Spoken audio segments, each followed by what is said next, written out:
Memasuki bagian ketiga dari materi keuangan dan akuntansi, dalam kaitannya dengan proses bisnis perusahaan, saya akan menjabarkan lebih detail dan mendalam terkait bagaimana prinsip dan konsep akuntansi akan dijalankan pada perusahaan tersebut.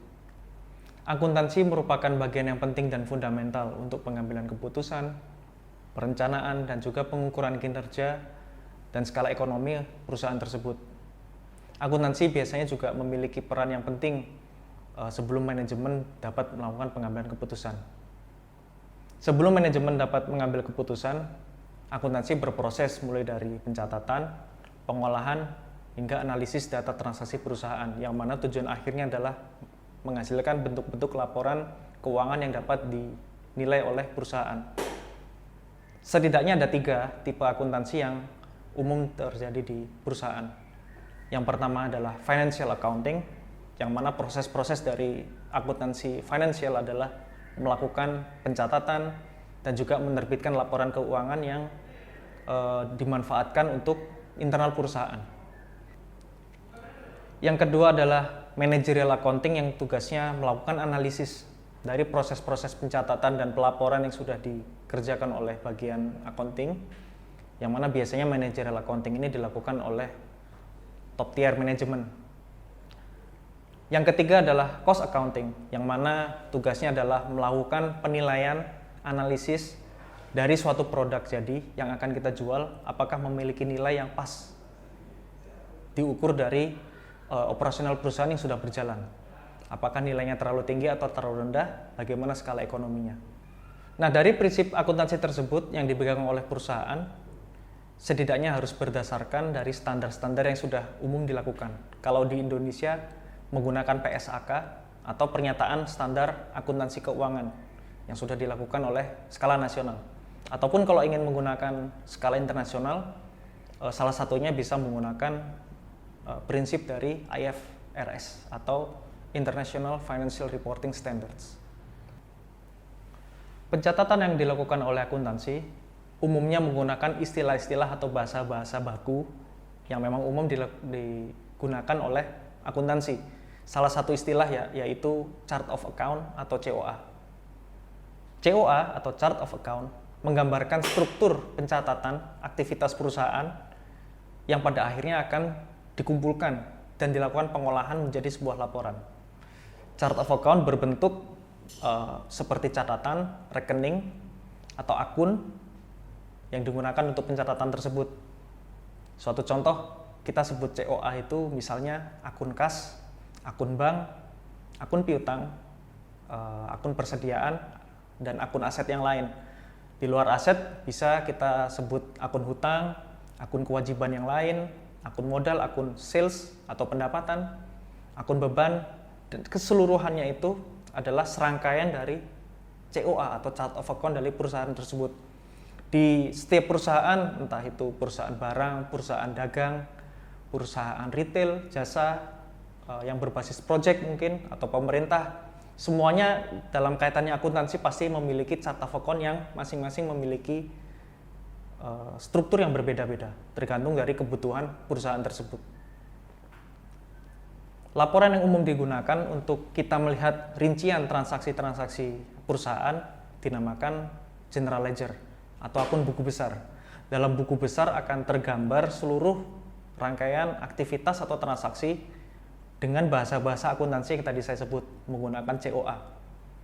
Semisal ada transaksi hutang senilai sekian juta, transaksi persediaan senilai sekian juta, itu semuanya akan dirangkai dalam satu laporan transaksi buku besar, yang mana dari buku besar nanti biasanya akan diolah menjadi laporan-laporan keuangan pada umumnya, yang nanti laporan-laporan keuangan akan saya jabarkan pada bagian selanjutnya. Nah, COA tersebut selain berupa nama juga berupa kode. Nah, kode-kode ini biasanya juga umum dilakukan oleh akuntansi memiliki pengkodean tertentu. Nah, COA atau chart of account juga memiliki beberapa klasifikasi. Klasifikasi umum yang biasa kita temui di perusahaan umumnya memiliki 2 klasifikasi. Yang pertama adalah akun neraca, yang kedua adalah akun laba rugi. Nah, kenapa disebut neraca dan laba rugi nanti akan juga saya paparkan pada bagian selanjutnya. Akun neraca itu terdiri dari akun aset, akun kewajiban atau liability, dan yang ketiga adalah akun modal atau equity. Nah, sedangkan kelompok atau klasifikasi dari COA, akun laba rugi, biasanya berisi akun pendapatan dan akun beban. Atau kalau mungkin bisa ditambah akun harga pokok atau HPP. Nah, klasifikasi-klasifikasi tersebut bisa di drill down atau bisa dirinci lebih dalam lagi sesuai dengan kebutuhan perusahaan. Seperti yang saya tampilkan pada gambar berikut ini, misalnya kita bicara kelompok atau klasifikasi aset. Klasifikasi aset biasanya ada dua, aset lancar atau aset tidak lancar. Nah, aset lancar di bawahnya kita bisa klasifikasikan lebih dalam lagi. Apa sih yang termasuk dari aset lancar? Umumnya ada kas atau setara kas, termasuk bank, piutang usaha juga termasuk klasifikasi dari aset lancar, persediaan, dan lain sebagainya. Setelah aset lancar, kelompok yang satu lagi dari aset tadi ada aset tidak lancar, itu biasanya diisi oleh aset tetap, dan juga aset-aset yang tidak tetap yang lainnya. Seperti kita memiliki gedung, kita memiliki kendaraan, tanah, dan lain sebagainya, itu kita klasifikasikan di aset tidak lancar. Nah, di luar aset, misalnya kita bicara akun liability, itu juga bisa di drill down lagi. Hutang usaha, hutang lancar, hutang tidak lancar, dan lain sebagainya. Sampai keseluruhan klasifikasi akun tersebut kita bisa drill down. Nah, itulah yang dinamakan serangkaian dari chart of account. Akun-akun atau catatan yang digunakan oleh perusahaan untuk melakukan aktivitas pencatatan dari transaksi bisnis perusahaan tersebut. Nah, kemudian bagaimana kita menggunakan COA tersebut dalam pencatatan transaksi? Mungkin tadi saya sudah contohkan nilai hutang, COA hutang sekian juta, katakanlah nilai persediaan sekian juta. Nah, biasanya akan menganut sistem debit kredit. Nah, ini biasanya akuntansi itu selalu menggunakan istilah-istilah debit kredit. Nah, COA atau chart of account itu nanti digunakan cara pencatatannya adalah apakah COA ini masuk ke dalam nilai debit dan nilai kredit. Sebenarnya apa yang dimaksud debit dan kredit? Nah, secara mudahnya, mungkin secara umum debit itu posisinya biasanya di kiri, dan kredit ada di sisi kanan. Apa maksudnya kiri dan kanan? Sebenarnya penjelasan paling mudah adalah kalau kita menggunakan contoh. Prinsip debit dan kredit ini juga kadangkala berbeda untuk setiap klasifikasi akun yang tadi sebenarnya saya jelaskan. Misalnya, suatu contoh aset perusahaan bertambah. Apa aset perusahaan bertambah? Misalnya uangnya bertambah. Nah, posisi uang bertambah, misalnya kas atau bank, itu biasanya akan dicatat di posisi debit. Jadi misalnya kita melihat akun kas atau akun bank ada di posisi debit, artinya adalah aset kas atau bank tersebut nilainya bertambah. Sebaliknya, kalau aset atau nilai akun dari aset tersebut berada di kredit, berarti nilai aset tersebut akan berkurang senilai yang ada di kredit. Itu misalnya saya contohkan aset. Misalnya saya contohkan lagi berikutnya adalah kelompok klasifikasi hutang atau liabilities. Itu kalau misalnya berada di sisi kredit, itu dia artinya adalah kebalikan dari aset. Kalau nilai hutang itu di kredit, artinya adalah hutang itu bertambah. Nah, jadi prinsip-prinsip dasar akuntansi ini yang memang harus diketahui dan harus dipelajari, karena setiap dari kelompok atau klasifikasi akun itu memiliki nature yang berbeda-beda. Kapan suatu akun ini bertambah di debit dan di kredit, itu semuanya ada rumusannya. Tadi saya contohkan satu aset kalau bertambah di debit. Kelompok hutang kalau bertambah itu ada di sisi kredit. Nah, berikutnya equity misalnya. Equity atau modal kalau bertambah juga di sisi kredit. Kelompok berikutnya, kelompok omset atau pendapatan. Kalau pendapatan kita bertambah juga ada di sisi kredit. Pendapatan kita berkurang ada di sisi debit. Nah, yang terakhir misalnya kita kelompok klasifikasi beban. Beban bertambah ada di sisi debit. Nah, jadi kesemuanya itu merupakan rumus-rumus akuntansi yang memang kalau kita telaah lebih dalam, itu kita akan bicara lebih fundamental lagi atau lebih mempelajari lagi tentang hakikat akuntansi. Nah, itulah kenapa kalau misalnya kita bicara akuntansi, mengapa kalau aset bertambah di debit, kenapa kalau hutang bertambah justru sebaliknya di kredit, itu kita sudah bicara mengenai kaidah atau mungkin hakikat ya. Hakikat dari akuntansi. Itu kawan-kawan bisa pelajari mungkin di lain kesempatan dan juga di lain materi. Penggunaan COA tersebut yang akan dilakukan oleh teman-teman dari akuntansi untuk mencatat transaksi-transaksi perusahaan dengan skema debit dan kredit. Saya berikan contoh lain, misalnya contoh kasus nyata dalam perusahaan. Taruh kata perusahaan ada aktivitas telah melakukan pembayaran. Telah melakukan pembayaran misalnya senilai 10 juta kepada PT ABC atas pembelian bahan baku produksi yang dulu sudah pernah diorder. Jadi dulu pernah mengorder bahan baku produksi senilai 10 juta kepada PT ABC. PT ABC sudah mengirimkan bahan baku produksi dan diterima dengan baik oleh teman-teman gudang. Nah, selanjutnya PT ABC akan menyerahkan dokumen tagihan kepada perusahaan kita. Nah, perusahaan kita melakukan pembayaran atas tagihan tersebut. Oke, kita akan bedah aktivitas transaksi tersebut. Yang pertama, perusahaan telah melakukan pembayaran.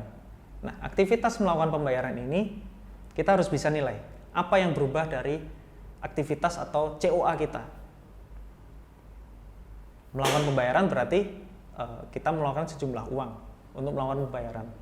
Yang mana uang itu kita gambarkan di COA menggunakan akun kas atau akun bank. Entah kita membayar menggunakan skema cash atau kredit. Taruh kata kita menggunakan pembayaran dengan menggunakan bank, maka akun bank kita dari kelompok aset bertambah. Pencatatan secara akuntansi akan digambarkan bank dengan nilai di debit senilai 10 juta. Oke, aktivitas kedua, melakukan pembayaran 10 juta atas pembelian bahan baku produksi yang sebelumnya sudah dilakukan penagihan oleh supplier tersebut. Nah, tagihan supplier tersebut dalam aktivitasnya adalah melakukan catatan hutang. Nah, karena kita melakukan pembayaran senilai 10 juta, maka hutang kita akan dilunasi dengan nilai 10 juta. Dengan arti kata lain, aktivitas yang kedua ini adalah melakukan pembayaran hutang. Hutang kita berkurang.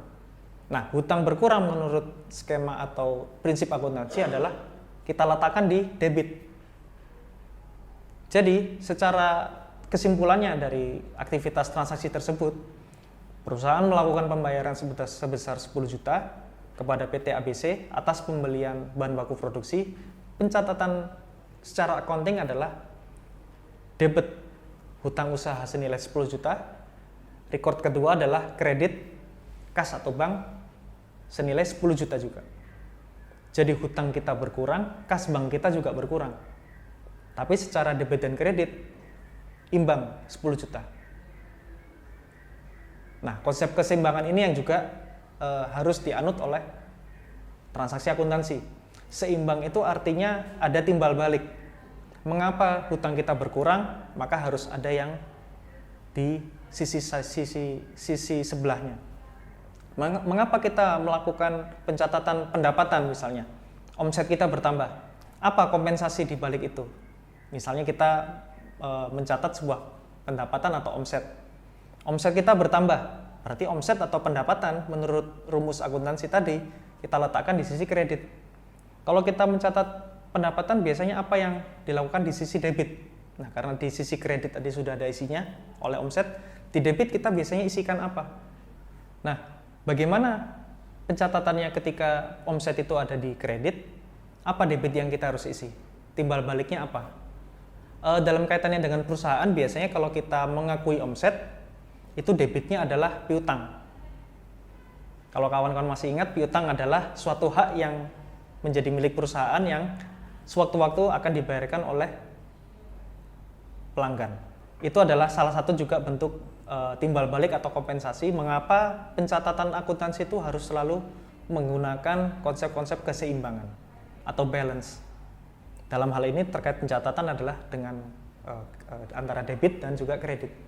Nah, itu adalah salah satu contoh aktivitas pencatatan akuntansi yang ada dalam perusahaan. Akan ada banyak sekali aktivitas-aktivitas yang lain pengakuan omset, pembayaran, proses penerimaan uang, atau mungkin ada proses uang muka, misalnya kita ada melakukan pembelian tertentu, kita membayarkan terlebih dahulu meskipun kita belum menerima manfaat dari barang atau jasa dari supplier, dan juga serangkaian aktivitas-aktivitas perusahaan yang dicatat menggunakan konsep atau prinsip akuntansi tadi.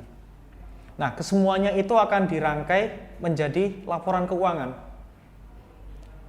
Nah, laporan keuangan ini juga bermacam-macam.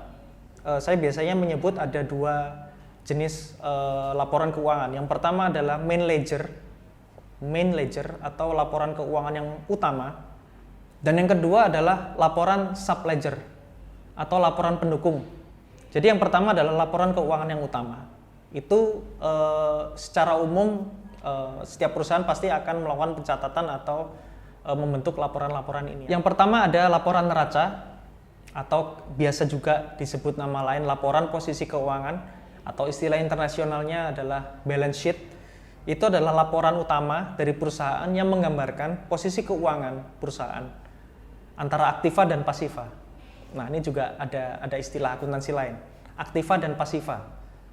Nah, di balance sheet ini akan menggambarkan aktiva dan pasiva. Aktiva itu biasanya kalau laporan neraca itu disajikan secara lajur ya.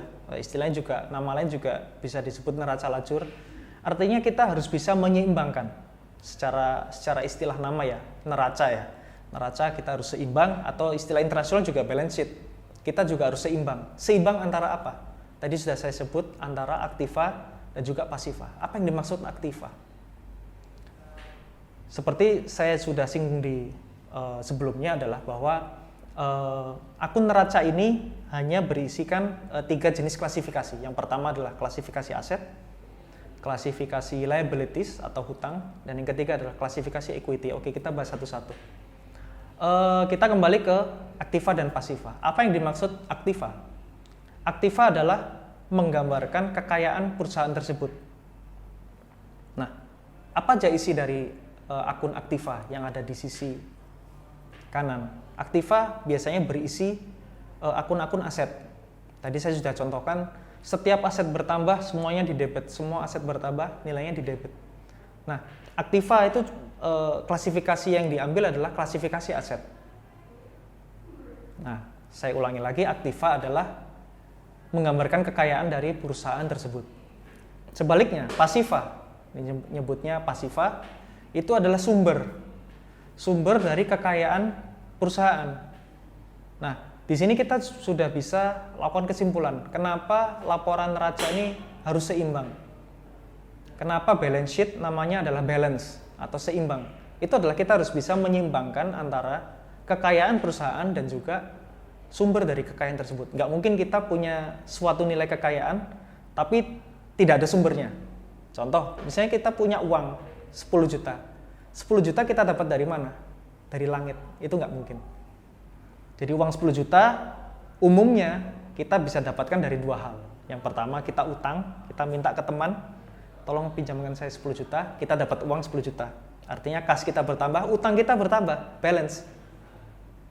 Atau yang kedua, kita punya uang 10 juta dari omset penjualan kita, dari operasional kita. Kita melakukan penjualan, kita dapat uang 10 juta, atau mungkin dapat uang sekian, kita juga mengeluarkan biaya operasional, yang mana total kita mendapatkan uang bersih 10 juta, balance. 10 juta dari aktivitas omset ini biasanya kita letakkan di sisi equity. Nanti akan kita jabarkan di sisi pasiva. Itu mengapa dinamakan balance sheet atau neraca, harus seimbang. Aktiva adalah kekayaan dari perusahaan, pasiva adalah menggambarkan sumber dari kekayaan perusahaan tersebut. Tadi sudah sempat saya singgung, pasiva adalah sumber kekayaan. Yang paling besar biasanya adalah sumber kita dari utang. Utang sebenarnya tidak terlalu berdampak negatif, utang berdampak negatif apabila utang kita terlalu besar. Ya, jadi itu tadi penjelasan secara teori bagaimana neraca bergerak mulai dari aktiva dan pasiva, dan bagaimana bahwa kedua hal ini harus balance tentang aktiva dan pasiva. Mungkin sedikit contoh, bagaimana kita menggambarkan suatu kondisi perusahaan dalam sebuah laporan neraca. Misalnya kita punya usaha, katakanlah restoran nasi goreng, kita punya usaha restoran nasi goreng. Yang pertama kita gambarkan dulu asetnya itu apa aja dari usaha nasi goreng. Kita punya yang pertama dari uang, misalnya kita punya uang kas katakanlah di laci punya ada sekian juta rupiah misalnya. Yang kedua kita punya bahan baku nasi goreng, kita punya bumbu, kita punya mungkin ada ayam potong, mungkin ada nasi, yang itu kita harus hitung berapa nilai semua bahan baku yang kita miliki itu dalam nilai rupiah. Kemudian kita mungkin punya aset kendaraan, mungkin kita punya aset-aset peralatan yang lain, kita punya panci, wajan, kita punya alat penggorengan, kemudian kita punya bahan baku yang lain, minyak, bumbu, itu semua kita jabarkan. Aset-aset yang kita miliki seperti apa? Tentu dengan penilaian nilai rupiah. Kita dari situ kita akan memiliki total nilai aset kita berapa. Nah, kemudian dari sisi pasifa, kita juga harus bisa menggambarkan selain aset yang kita miliki, sebenarnya sumber kekayaan atau sumber aset kita itu berasal dari mana. Yang pertama, apakah kita memiliki alat-alat masak, apakah kita memiliki kendaraan, apakah kita mungkin memiliki tanah atau mungkin ruko yang kita gunakan untuk berjualan nasi goreng itu didapatkan dari hasil utang. Mungkin kita beli entah itu mungkin KPR di bank, kita harus hitung nilai utang di bank kita berapa, atau mungkin kita hutang ke saudara mungkin, atau mungkin ada beberapa investor-investor yang membantu kita dalam berjalannya usaha nasi goreng. Itu kita harus gambarkan dari sisi pasifa. Yang pertama dari sisi utang dulu, kita punya berapa utang yang kita dapatkan untuk menghasilkan aset-aset yang kita miliki. Atau di sisi equity misalnya, sebenarnya modal awal kita yang kita miliki sendiri itu ada berapa, itu kita harus bisa gambarkan. Nah, kurang lebih seperti itu penggambaran-penggambaran dalam suatu kondisi perusahaan nasi goreng dalam bentuk laporan neraca. Nah, kemudian contoh kedua mungkin yang laporan utama yang ingin saya bahas adalah laporan laba rugi atau laporan income statement, atau mungkin istilah lainnya adalah profit loss yang lebih terkenal ya. Jadi kalau sebelumnya kita tahu bahwa laporan neraca itu terdiri dari tiga klasifikasi akun ya. Yang pertama klasifikasi akun aset, yang kedua liabilities, dan juga yang ketiga klasifikasi equity atau modal. Jadi ketiga ini dirancang untuk dihasilkan di laporan neraca. Nah, laporan laba rugi itu terdiri dari klasifikasi akun sisanya, klasifikasi akun operasional kita sebutnya, yaitu klasifikasi akun pendapatan, klasifikasi akun beban, dan yang klasifikasi akun beban lainnya atau pendapatan lainnya, atau mungkin ada namanya akun memo. Jadi akun-akun operasional yang meliputi pendapatan dan biaya yang kita keluarkan pada saat kita melakukan operasional perusahaan. Nah, yang pertama pasti kita harus bisa gambarkan berapa nilai pendapatan kita. Pendapatan kita didapat dari operasional kita. Kalau misalnya kita ambil contoh dari usaha nasi goreng yang tadi, misalnya pendapatan kita berapa? Ya, pendapatan kita dihitung dari total penjualan yang bisa kita hasilkan dari jualan nasi goreng. Mungkin juga selain nasi goreng kita bisa jualan-jualan yang lainnya, jualan mie goreng, jualan entah itu ayam goreng juga. Dalam skala bisnis usaha nasi goreng kita, apa yang kita jual ke customer, yang customer beli, yang kita dapatkan uang dari customer, itu adalah total pendapatan kita.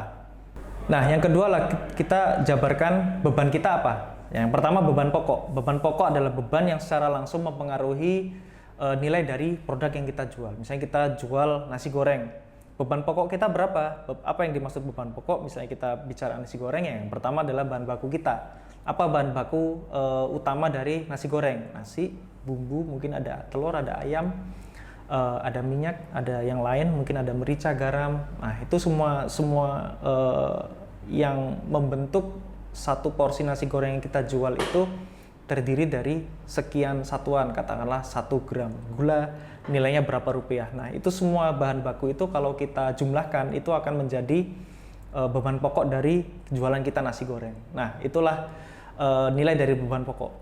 Pada umumnya nggak mungkin nilai beban pokok itu lebih tinggi atau bahkan sama dengan nilai pendapatannya atau mungkin nilai yang kita jual. Katakanlah nasi goreng kita jual harganya 20.000, nggak mungkin nilai harga pokoknya juga 20.000 atau mungkin 19.000, sangat tipis profit yang bisa kita ambil dari situ. Biasanya kita ini ada ilmunya sendiri, bagaimana kita membuat suatu produk costing istilahnya. Jadi gimana kita menilai suatu produk dan juga bagaimana kita membeli harga yang kita jual ke customer. Pendapatan yang pertama, yang kedua beban pokok, berikutnya ada beban-beban usaha.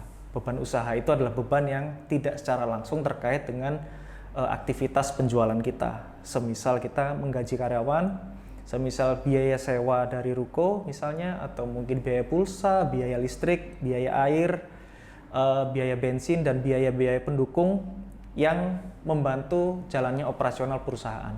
Itu disebut biaya-biaya umum. Nah, kurang lebih itu elemen-elemen dari laba rugi. Kalau kita jabarkan secara laporan, biasanya laba rugi itu harus bisa memuat beberapa output yang harus dimiliki. Yang pertama adalah laba rugi kotor. Laba rugi kotor adalah gambaran kasar berapa sih profit yang kita miliki. Biasanya periodik ya, dalam periode 1 bulan itu berapa profit kotor kita atau gross profit kita. Ya secara umum seperti tadi saya terangkan, berapa harga jual atau berapa pendapatan yang kita dapatkan, dan juga berapa harga pokoknya saja. Pendapatan dikurangi harga pokok itu adalah laba kotor kita. Jadi kotor. Kotor itu artinya adalah masih kita kurangkan dengan beban-beban yang lain. Misalnya tadi kita nasi goreng, berapa sih keuntungan kita jual 1 piring nasi goreng? Katakanlah nasi goreng kita 20.000, beban pokok kita 12.000 misalnya ya. Untung bersih kita adalah 8.000 rupiah. Nah, berikutnya selain laba kotor juga biasanya kita perlu ada laba operasional. Nah, laba operasional itu adalah laba kotor tadi kita kurangkan dengan biaya-biaya operasional. Nah, mungkin kalian bisa jabarkan lagi apa yang dimaksud biaya-biaya operasional dan apa yang biaya yang bukan operasional. Nah, kemudian adalah di elemen laporan laba rugi juga dibutuhkan selain laba kotor tadi adalah laba operasional. Laba operasional adalah laba kotor dikurangkan dengan biaya-biaya operasional. Nah, apa yang dimaksud biaya-biaya operasional adalah biaya-biaya yang menunjang operasional perusahaan. Nah, mungkin teman-teman bisa jabarkan lebih rinci lagi terkait nanti ada biaya operasional, biaya administratif, termasuk nanti ada biaya bunga, ada biaya pajak. Nah, yang biaya operasional itu yang digunakan untuk menghitung laba operasional. Katakanlah tadi ya, seperti saya sudah singgung mengenai biaya bensin, biaya pulsa, biaya listrik, itu adalah biaya operasional kita. Nah, berikutnya ada yang namanya laba sebelum pajak. Nah, laba sebelum pajak itu adalah laba operasional ditambah bunga kita, bunga bank kita. Nah, bunga bank itu adalah ya biaya-biaya bunga, misalnya pada saat kita melakukan pinjaman terhadap bank akan terbit biaya bunga di situ. Nah, setelah yang terakhir setelah sebelum pajak pasti adalah laba rugi setelah pajak. Laba rugi setelah pajak adalah nilai-nilai yang sebelumnya itu dikurangkan lagi dengan beban pajak. Nah, itu tadi terakhir adalah setelah seluruh pendapatan kita kurangkan dengan beban-beban operasional, beban bunga, beban pajak, akan menghasilkan net profit atau laba bersih. Nah, itulah laba bersih kita yang bisa kita akui terkait performance penjualan kita dalam rentang entah itu 1 periode bulan, mungkin dalam 1 tahun operasional kita berjalan. Nah, nilai laba bersih ini yang akan kita konversi naik di laporan neraca, masuk di bagian ekuitas. Nah, kurang lebih itu dari sisi prinsip dan aktivitas akuntansi dalam perusahaan ataupun organisasi. Terima kasih atas perhatiannya. Sampai jumpa.